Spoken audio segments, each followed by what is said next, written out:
Welcome back to ABC General Hospital Spoilers Channel.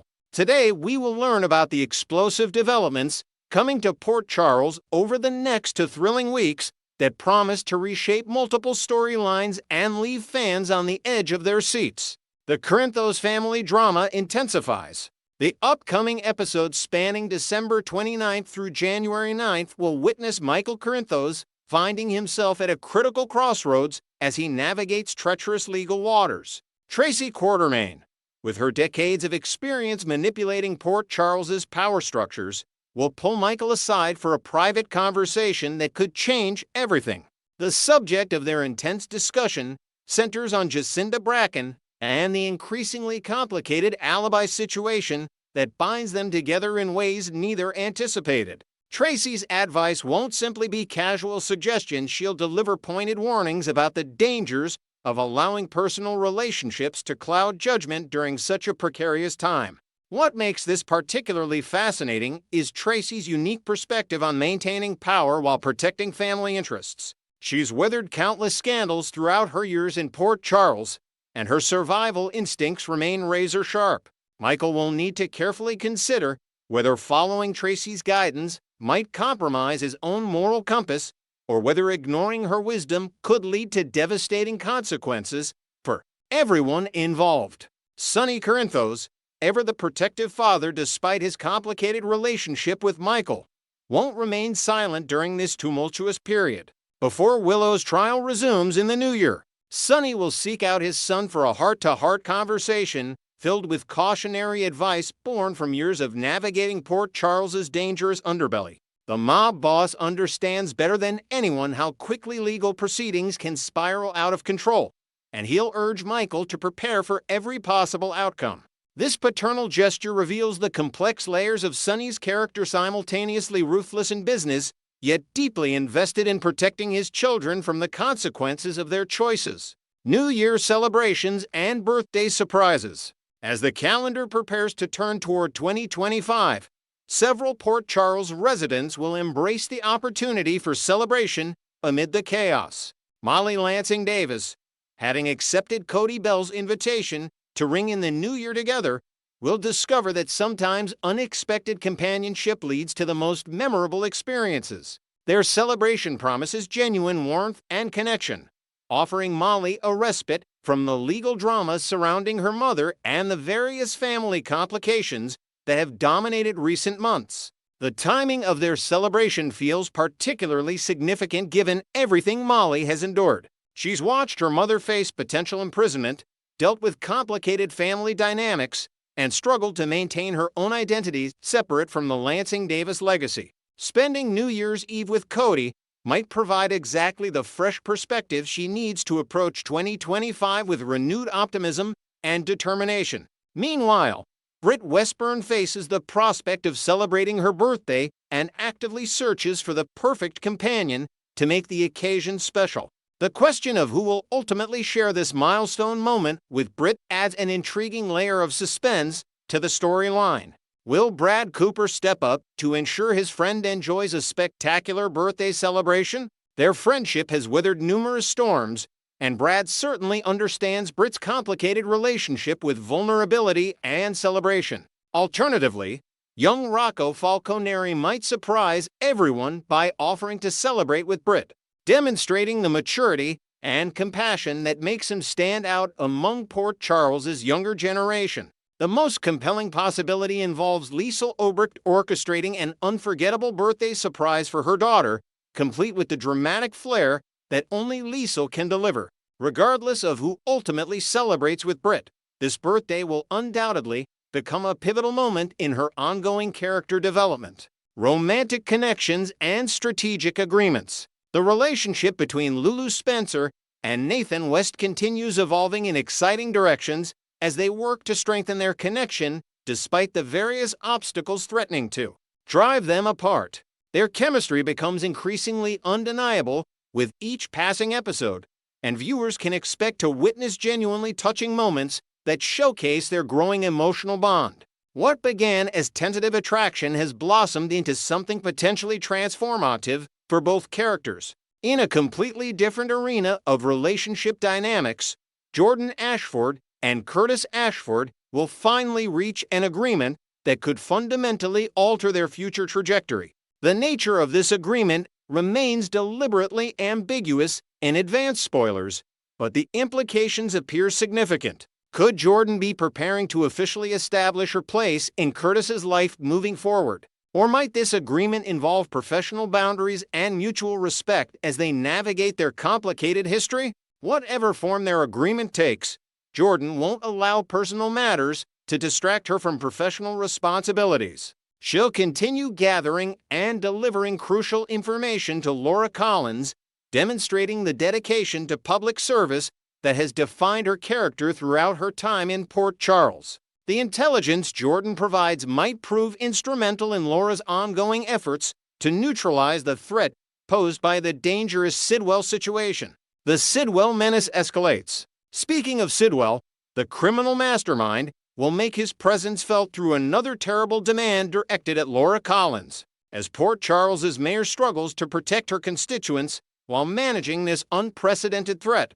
The pressure continues mounting to dangerous levels. Laura's leadership will be tested in ways she never imagined, forcing her to make impossible choices between competing priorities. The specific nature of Sidwell's latest demand remains shrouded in mystery, but past behavior suggests it will involve putting innocent lives at risk or compromising fundamental principles that Laura holds sacred. This storyline brilliantly showcases the writer's ability to create sustained tension while developing complex antagonists.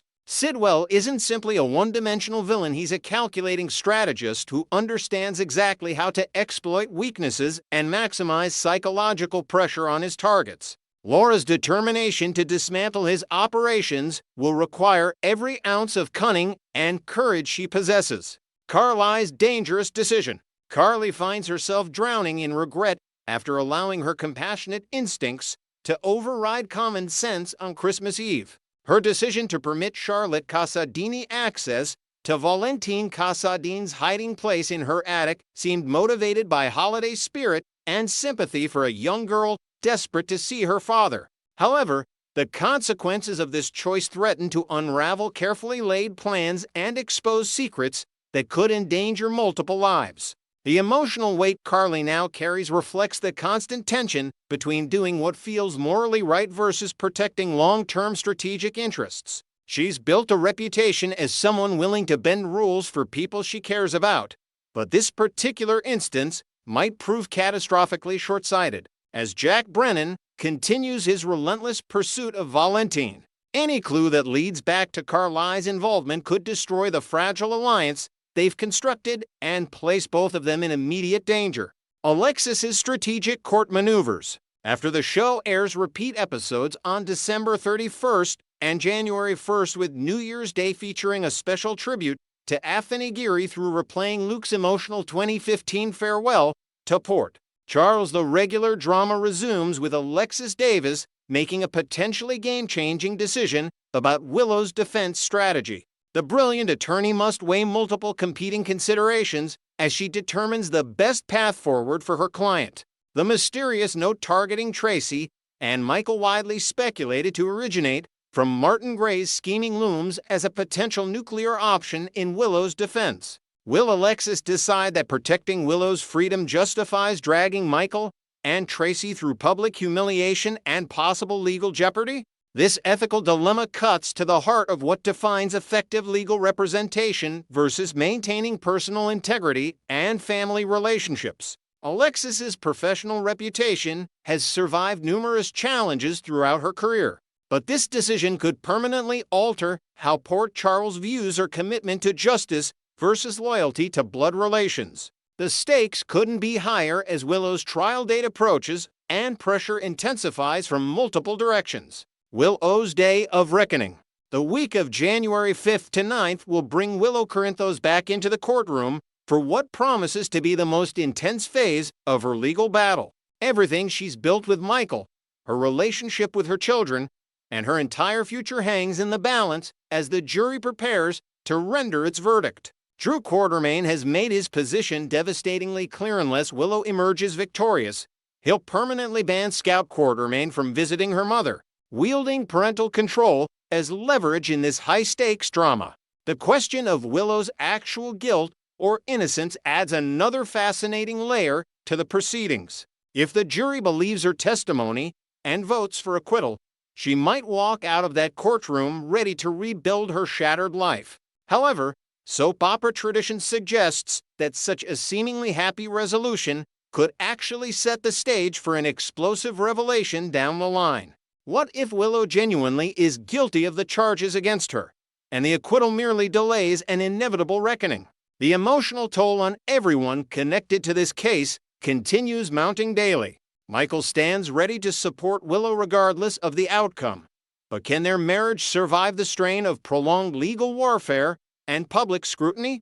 The Corinthos and Quartermain families find themselves divided by competing loyalties and conflicting interpretations of justice. Anna's captivity continues. Anna Devane remains trapped in captivity, but refuses to surrender to despair or helplessness. Her sharp investigative instincts and decades of espionage experience provide tools for survival even in the most dire circumstances. Viewers can anticipate Anna attempting either a daring escape or employing deception to extract valuable intelligence from her captors, particularly the enigmatic Pascal. The dynamic between Anna and Pascal offers rich possibilities for psychological warfare and strategic maneuvering. Pascal continues monitoring Lucas Jones with unsettling intensity, but Lucas might inadvertently discover information at Windemere that places him in mortal danger. His innocent involvement in situations beyond his comprehension could transform him from peripheral observer to central target virtually overnight. The hunt for Valentin intensifies. Jack Brennan's relentless pursuit of Valentin Casadini grows increasingly dangerous as he methodically eliminates possibilities and narrows the search parameters. The possibility of Brennan uncovering Valentin's alliance with Carly looms as an ever-present threat that could explode with catastrophic consequences at any moment. Charlotte's seemingly innocent conversation with Rocco Falconeri about reuniting with her father might prove to be the crucial mistake that unravels everything. Young Ace Casadini also heard Charlotte's excited revelations, and children rarely understand the importance of maintaining absolute secrecy in matters of life and death. One careless word repeated in the wrong context could lead Brennan directly to Valentin's hiding place and expose Carly's complicity in harboring a fugitive. Next, we will learn about the gripping developments surrounding Anna Devane's desperate fight for freedom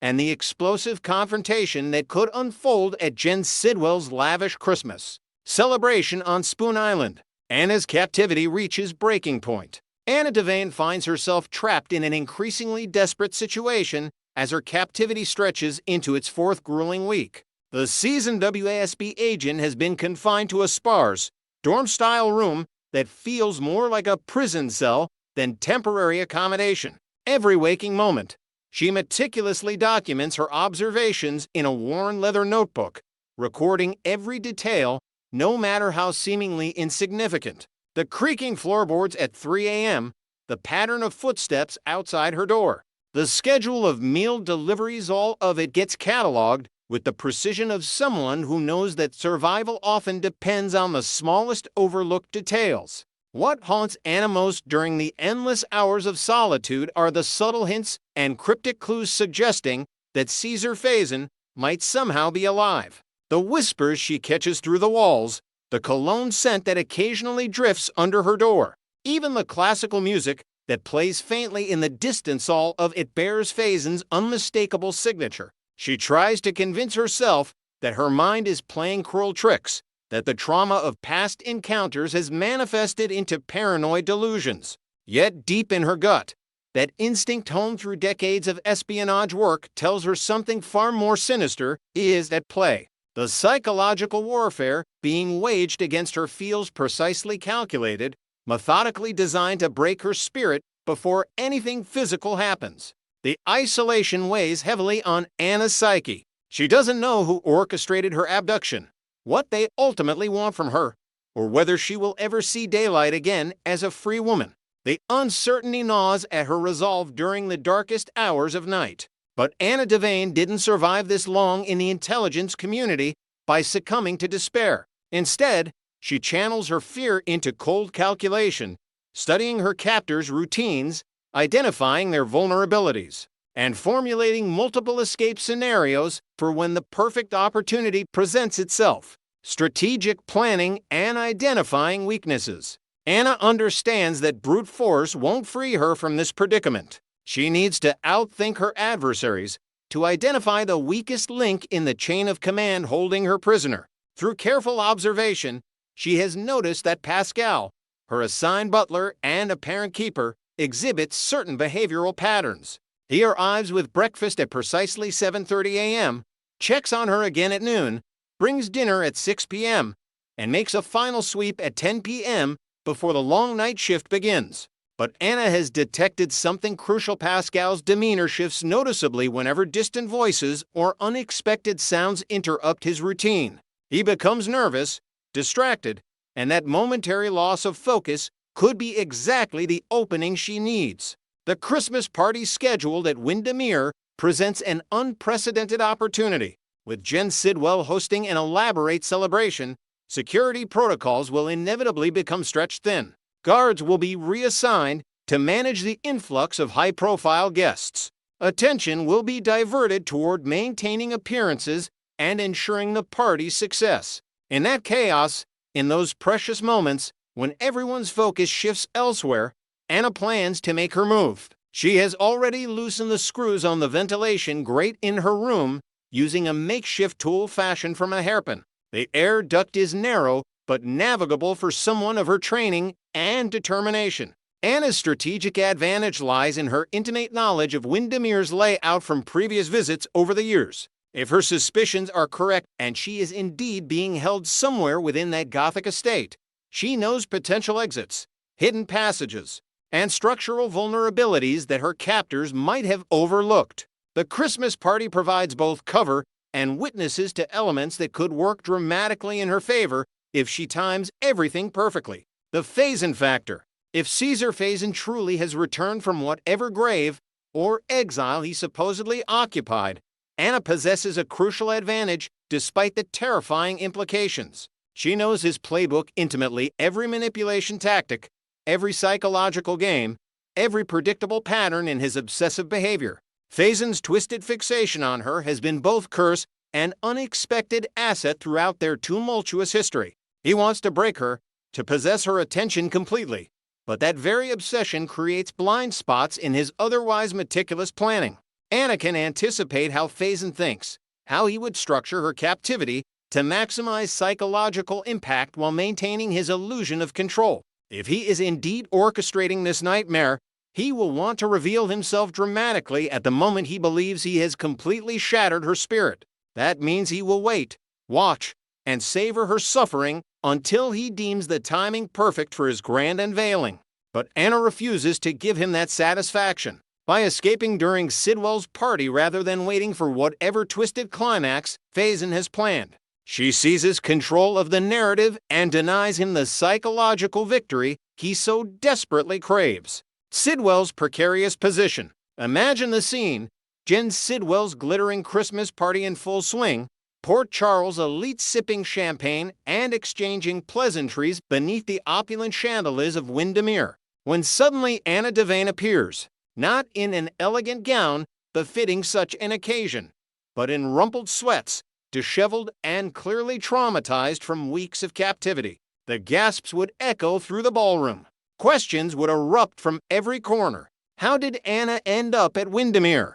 Where has she been these past weeks? Why does she look like someone who has been held prisoner? The implications for Sidwell are catastrophic. If Anna publicly accuses him of kidnapping and false imprisonment, his carefully constructed facade of legitimacy crumbles instantly. This isn't merely a case of one private citizen harming another. Anna is a decorated law enforcement official with decades of service in multiple intelligence agencies. Crimes committed against police officers, federal agents, and other law enforcement personnel carry significantly enhanced sentencing guidelines precisely because such acts undermine the entire justice system's authority. Sidwell could be looking at 20 years to life in a maximum security facility if prosecutors pursue the maximum penalties available. His business empire would collapse overnight. His political connections would evaporate as former allies scramble to distance themselves from the scandal. Everything he has built in Port Charles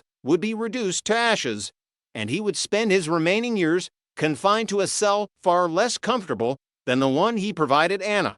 But would Sidwell really go down without a fight? Absolutely not. This is a man who has survived cutthroat criminal enterprises, navigated treacherous political waters, and eliminated countless adversaries throughout his career. He didn't rise to power by accepting defeat gracefully. The blackmail trump card. Sidwell holds powerful leverage over two of Port Charles's most influential figures, Sonny Corinthos and Mayor Laura Collins. Through carefully orchestrated schemes and meticulous intelligence gathering, he has acquired compromising information on both individuals that could destroy their lives if exposed. Sonny's criminal empire, despite his attempts at legitimacy, remains vulnerable to the right evidence falling into the right hands. Laura's political career and personal reputation could be decimated by revelations about past indiscretions or current compromises. If Anna's escape threatens to expose Sidwell's involvement in her kidnapping, he won't hesitate to activate these insurance policies. He could threaten to release devastating information about Sonny's organization unless the mob boss uses his considerable influence to discredit Anna's testimony or create reasonable doubt about her accusations. Similarly, he might pressure Mayor Collins to use her political authority to suppress evidence, delay investigations, or otherwise obstruct justice in ways that protect him from prosecution. But here's the critical question. Will Sonny and Laura actually help Sidwell escape accountability for kidnapping Anna? Both have personal relationships with her spanning decades. Sonny respects Anna's integrity even when their objectives conflict. Laura considers Anna a trusted ally and friend. Would either of them truly sacrifice Anna's justice to protect their own secrets, or would this be the final straw that compels them to stand against Sidwell regardless of personal consequences? The moral calculus becomes extraordinarily complex. Sonny has built his entire identity around a strict code of honor, however contradictory that might seem given his criminal activities. Helping someone who kidnapped and tortured a law enforcement officer would violate fundamental principles he claims to uphold. Laura, meanwhile, has dedicated her career to public service and justice.